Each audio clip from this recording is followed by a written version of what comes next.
Okay, hi everybody. It's me. I'm sorry, Black. But this JoJo episode was so goddamn funny. Okay. Before we get into that, Sunday. A lot of shit going on Sunday for me. There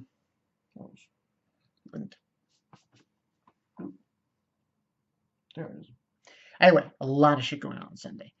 Um, got Game of Thrones, got Penny Dreadful. Yeah, yeah. The hype meter is off the scale for Civil War. It is the scale has been broken. Everyone in the fucking J room has been chirping their ass off about this movie, and they just put in my face like, dudes, chill. Come on, you're killing me over here. So much so I actually watched Guardians of the Galaxy tonight. But yeah, I'm gonna sit down on Sunday and do a review. It's gonna be bonkers. Okay, this episode of JoJo was so goddamn funny. Oh my god. All right, episode 6. This one has to do with Koichi. Yeah. Uh, when I read this in the manga, I'm sorry. It was so fucking stupid and ridiculous. This guy, okay, there's this guy. He bumps into his name eludes me at the moment. That he bumps into, who basically tricks him into giving him Koichi gives him his money because he thinks he ran over his cat. And this guy's stand ability is called the lock, which basically, if you feel guilty towards him about what you did, a lock appears. And the more guilt you feel, the larger the lock becomes. This power is so ridiculous because, like, if you feel no guilt to him, it doesn't do shit. But it was such fucking. This guy was such a douche. Oh my god. Such a fucking douchebag. Like, you think he ran over his. It wasn't even his cat. It was a doll. It was a doll cat that was blood on it. And the first time it happens, he tries to trick Koichi. Josuke steps in and he pretty much nips him in the bud. Because he gets a lock on him and gets a lock on younger Ichimura brother. So fucking stupid. Eventually, he heals his wound and they're all fine. Then later, he goes to Koichi's house, bring this fucking bogus story about, oh, we swapped wallets. Con artist. This guy is a major ass con artist.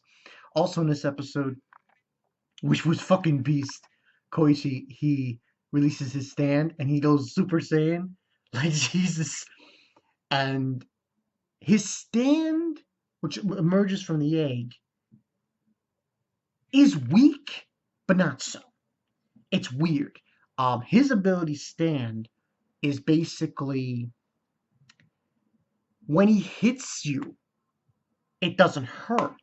But what happens is after he hits you in certain places, a sound reverberates inside of you. So it's more like he harms you in the inside, not the outside, but not really. It's like a sound that reverberates. So he basically throws this sound at him by hitting him in the face, the arm, and he just keeps reverberating. Because what happens is he gives guilt to not only his mother, Koichi's mother, but to his sister as well. And it gets out of hand. And eventually what happens is Koichi uses his new stance ability to telling his mother, throwing this huge word, believe in me to her, I don't know, I puts her back to herself. And he just lets this dude have it. Like, and he throws it back at him.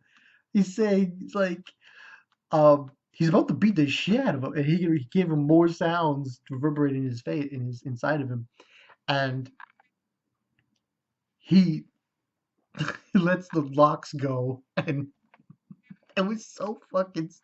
This guy was such a fucking card artist, and he just got owned by Koichi. Like Koichi went straight up Super Saiyan.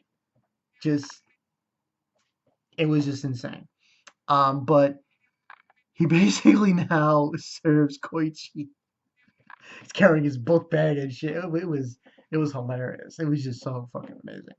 Um, but yeah, basically the whole episode was Koichi. This is kind of a weird part in part 4. It's like one little thing about Koichi. Now, this guy who was the con artist, he does come in handy later on. I don't want to say what happens, but later on something happens with him that proves to be beneficial to the Josuke and everything. But basically, this was like Koichi's one moment of badassness. So we found out his ability, his stance ability, and such, and it was pretty funny. He's such a douche. This guy was such a douche. He's such a douche. Terrible. Just terrible to Koichi. Terrible to oh my god.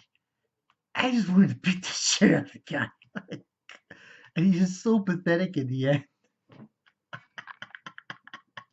But yeah, this second gets a 4.5 out of 5. Nothing too serious in this episode, but it's just so funny how powerful this guy was. It wasn't even a real cat.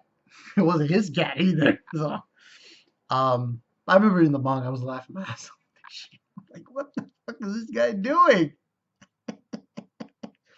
But yeah, good episode for JoJo this week. Not as serious as last week or so on and so forth.